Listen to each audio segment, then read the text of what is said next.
Back from the ICJ interim ruling continues to be felt. Can I get a reaction from you as a Palestinian who is still wearing that black shirt because you've lost family members, close family members, to the genocide? Yes, well, Israel still enjoys this impunity despite the ICJ ruling. And Israeli officials, they just brag and just laugh loudly about the ICJ, and they say, you can do whatever you want. We're going to continue our war in Gaza. The suffering is ongoing, and but at least it's a symbolic victory. We have never thought that Israel would be brought to justice. I think this will mark the beginning of the end of Israel's impunity. Mm-hmm. At least Israel was tried and was accused of genocide, and this should be a signal that the international community cannot take anymore Israel's violations of international law.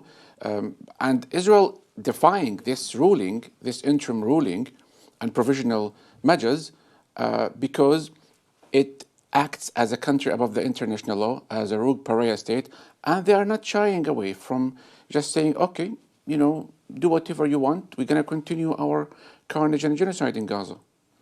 Just to be clear, according to the interim ruling, genocide has either occurred or could occur against the Palestinians, according to the ICJ. Yeah.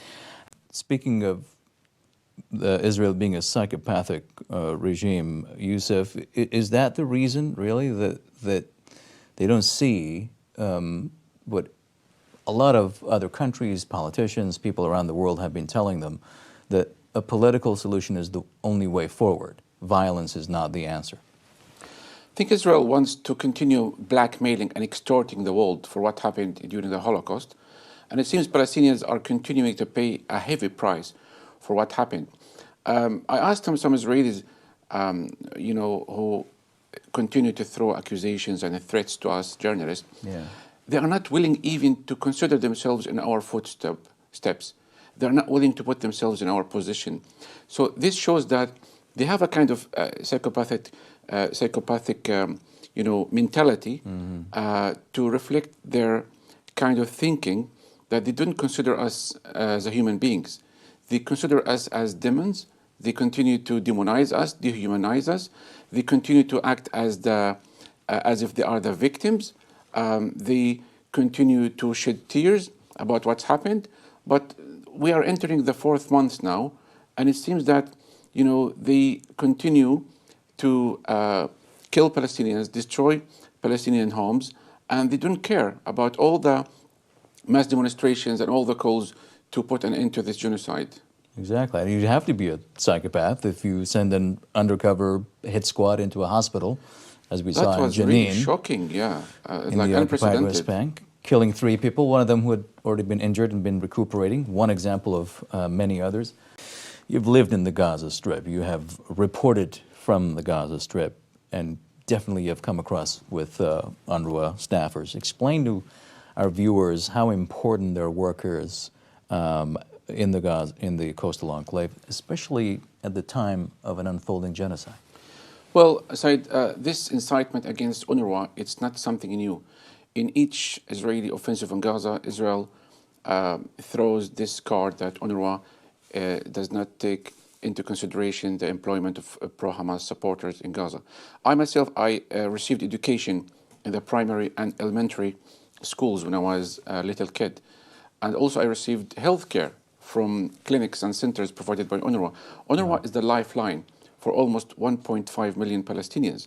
And I think Israel wants to prolong the suffering of Gazans, and it wants to, because remember, Israel's main goal out of from this revenge is to level Gaza and make it unlivable. Now, UNRWA is the main international organization. So when the fund coming to Gaza, this means the Palestinians will continue to receive the support from this international NGO.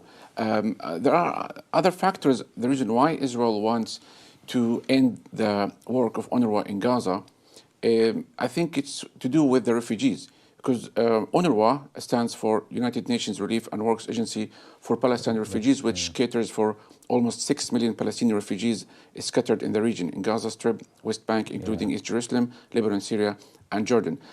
So it wants to end the terminology refugee, because Palestinians have been calling and demanding for the return of Palestinian refugees. So as long as UNRWA exists, this means Palestinians will continue to call for the right of return, and this annoys Israel. Israel wants only to receive the fund for itself. It doesn't want Palestinians to receive recognition for the suffering. It's a very important point, and also that the agency has said that the apartheid Israeli military has attacked its premises in the Gaza Strip at least 260 Many centers times. have been attacked. It's mind-boggling. I just want to put this question quickly to you, and your take on the following. The fact that Eurovision has said that it's not going to ban Israel to the competition, whereas it did in 2022 Russia over the Ukraine war, and the UK Foreign Secretary saying the country is ready, considering to recognize Palestine as a state, and then they're not canceling any weapons licenses to Israel, nor are they kicking out Israeli weapons manufacturers, and they're cutting funding to UNRWA. I think the international community doesn't want to seem that they are criminalizing Israel for distancing it from the Eurovision. And also this reflects the stark reality of hypocrisy and international double-standard policy. The whole world has seen Israel conducting this genocide live streaming digitally online for the past 4 months. And it's just shocking and outrageous that Israel can get away with what it does. Now, regarding the UK's position to recognize the Palestinian state, this should have been taken a long time ago.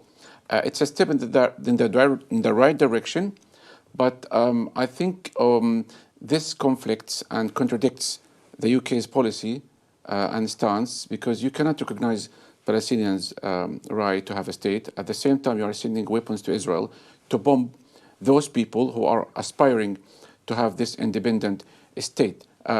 Britain should play a major role to correct the historical injustice that occurred 75 years ago, and we are continuing to suffer as a result of Balfour Declaration.